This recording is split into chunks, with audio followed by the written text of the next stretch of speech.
ओम शांति। आपका दिन शुभ हो। आप जो भी कर्म करें 100% सिर्फ सफलता मिले। कर्म हमेशा अच्छा करिएगा, क्योंकि जब कर्म अच्छा करोगे तो वो हमेशा आपको दुआएं देगी और दुआएं हमेशा सफलता दिलाएगी। यही मेरी शुभ भावना और शुभकामनाएं। आज इस वीडियो में बात करेंगे कि तुम्हारी और उसकी शादी तय है तो उसका कुछ संकेत क्या मिलेगा आपको। क्योंकि अगर तुम्हारी शादी किसी से तय होती है तो उसको भी परमेश्वर कुछ संकेत भेजता है, ईश्वर कुछ संकेत भेजता है, परमात्मा आपको बताता है, कुछ संकेत देता है। प्राकृतिक रूप से संकेत मिलते हैं, भगवान के मंदिर में संकेत मिलता है, बाहर संकेत मिलता है। आपको इन संकेतों को पहचानना पड़ेगा। और कुछ संकेत ऐसे होते हैं जो आपके अंदर बदलाव शुरू होता है, और ये बदलाव भी एक संकेत है। तो परमेश्वर आपको कुछ संकेत जो देता है, उसमें पहला संकेत आपके जीवन में बदलाव आने लगता है। आप बाहरी तौर पे और अंदरूनी तौर पे दोनों तरफ से अपने आप को चेंज करना चाहते हो। आपको ऐसा लगता है कि आपको अपने अंदर कुछ चेंजेस लाना पड़ेगा, या आप अपने बाहरी सुंदरता को भी आप आकर्षित करने के लिए कुछ अपनी ऑरा बढ़ाने लगोगे। आप ईश्वर का ध्यान करने लगोगे। आप हो सकता है कि मंदिरों में ज़्यादा समय बिताने लगोगे। आप अपनी सुंदरता बढ़ाने के लिए हो सकता है पार्लर भी जाना शुरू कर दोगे। मतलब कहीं ना कहीं आप कॉन्शियस हो जाओगे अपनी बाहरी सुंदरता को, अपने हेल्थ को लेकर। आपको लगने लगेगा कहीं आप बुढ़ापे की तरफ तो नहीं जा रहे हो। तो ये आपके अंदर एक क्यूरियोसिटी बढ़ेगी अपने आप को लेकर। जब पहले आप बड़े मतलब आपको लगेगा हाँ ठीक है ये सब नॉर्मल है, जैसे एक एज में लगती है, लेकिन जैसे जैसे आप शादी के नज़दीक पहुंचते हो आप अपने ऊपर ध्यान देने पड़े लगोगे। आत्मा में भी आपको लगेगा कि मुझे कुछ चेंज करना पड़ेगा। क्यों ये चेंजेस आपको लगेगा कि मुझे अपने व्यवहार में, अपने जो आंतरिक ऊर्जा में कुछ चेंजेस लाने होंगे। हमारी सोच अच्छी करनी पड़ेगी। ये जो संकेत है वो आप खुद महसूस नहीं कर रहे हो, आपका वो साथी आपको महसूस करवा रहा है। वो आपके नज़दीक है, इसीलिए आप अपने अंदर ये चेंजेस महसूस करते हो यात्रा में। क्योंकि जब भी कोई जीवन साथी बनता है या प्रारब्ध साथी पास होता है, वो आपको बदलने के लिए आता है। आपको उस यात्रा में आपको आईना दिखाने आता है कि आप क्या थे, क्या हो और क्या होगे। ठीक है, क्योंकि आपने अपने कर्मों से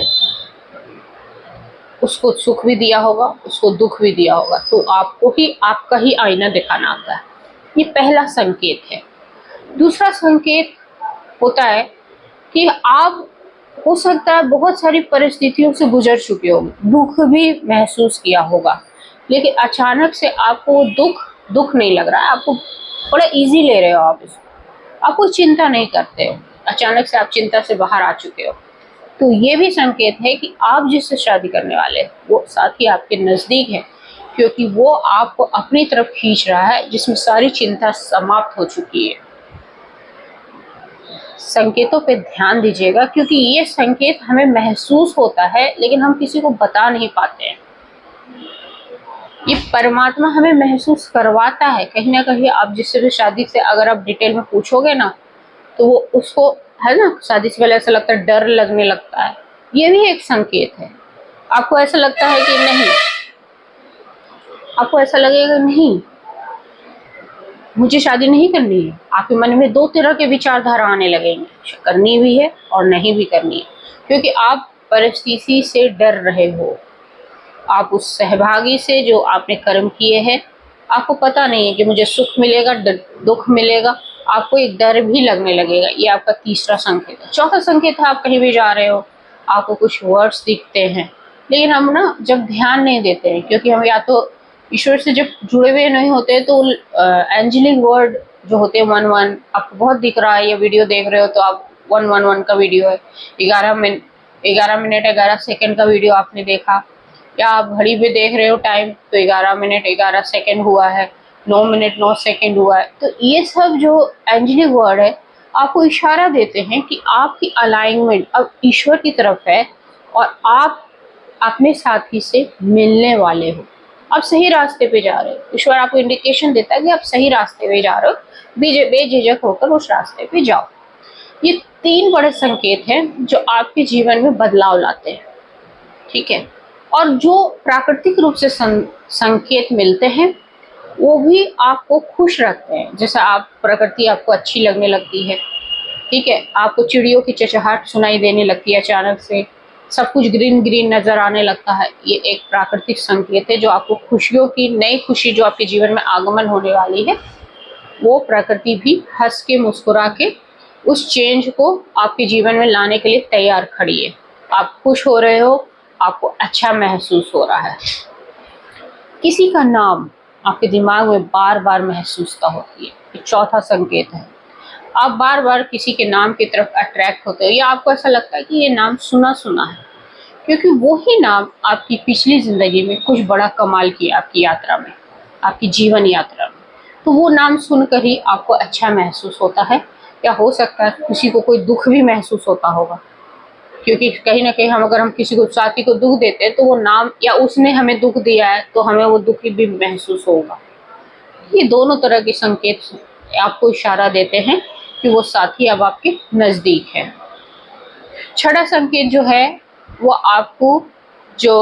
आपको ऐसी झरने दिखाई देने लगेंगे। आजकल तो नहीं जाते हैं, लेकिन अगर आपको मौका मिला प्रकृति में जाने का तो झरनों का आपको महसूस होगी कि ये झरने थे नहीं, अचानक से कैसे आ गए। आपको उसकी कलकल की आवाज़ अच्छी लगती है, आप उसमें बड़े आपकी लाइफ में एक फ्लो आने वाला है। इसका मतलब है कि आप लाइफ में फ्लो आने वाला है, झरने दिखने का मतलब है। या कहीं ऊंचाई से पानी गिरा झमझमाझम, आपको अचानक से दिख रहा है या सपने में दिख रहा है ये झरने, तो इसका मतलब है लाइफ में एक फ्लो आने वाला है। आपकी जो ठहराव था लाइफ में, अब आप फ्लो के साथ बहने वाले हो। आपके जीवन में शादी आने वाली है, ठीक है। और उसके बाद आपका लास्ट संकेत है कि इस जीवन यात्रा के दौरान आप अपने ईश्वर को कभी नहीं भूलोगे, क्योंकि जो लोग सच्चे होते हैं, जो लोग ऑनेस्ट होते हैं, जो लोग ईश्वर से कहीं ना कहीं कनेक्टेड होते हैं, उनको जो सपने में भी भगवान के दर्शन होते हैं या मंदिर जाने का मन होता है, ये भी एक बड़ा संकेत है कि आपका साथी नजदीक है या जीवन में कुछ नया काम होने वाला है। अगर किसी की शादी नहीं होती है तो ये उसके जीवन का एक नया काम ही है ना। तो आपको अचानक से लगेगा कि ईश्वर की तरफ झुकाव हो रहा है। तो ये भी एक संकेत है कि ईश्वर इन सारे संकेतों के साथ आपको ये बता रहा है कि आप मुझे मत भूलना। आप की इस यात्रा में मैं हमेशा आपका सहभागी हूँ। ईश्वर हमेशा आपका सहभागी होता है। आप किसी भी कर्म को करिए पर उसको मत भूलिए, उसको धन्यवाद दीजिए, क्योंकि उसी की कृपा से आपके कर्मों के हिसाब से आपका साथी निश्चित है और उसकी कृपा से आपके जीवन में चमत्कार भी हो सकते हैं। तो उस ईश्वर को जब हम याद करते हैं, मैनिफेस्ट करते हैं, जब हम उससे कुछ मांगते हैं, तो हमें उसको धन्यवाद भी करना चाहिए। हर दिन जब भी टाइम मिले उस ईश्वर को थैंक यू करना मत भूलिए, क्योंकि वो आपके जीवन को बदलने की ताकत रखता है। बस यहीं तक है। और आप भी ऐसा कभी महसूस करते हो, आपको भी ऐसे संकेत मिल रहे हैं, कोई भी संकेत आपको मिल सकते हैं, 2 3 1 2 कोई भी संकेत अगर आपको मिले हैं तो आप कमेंट करिएगा मुझे, और मेरी वीडियो कैसी लगी ये भी बताना मुझे। और थैंक यू यूनिवर्स जरूर लिखिएगा। आपका दिन शुभ हो। जय हिंद, जय भारत।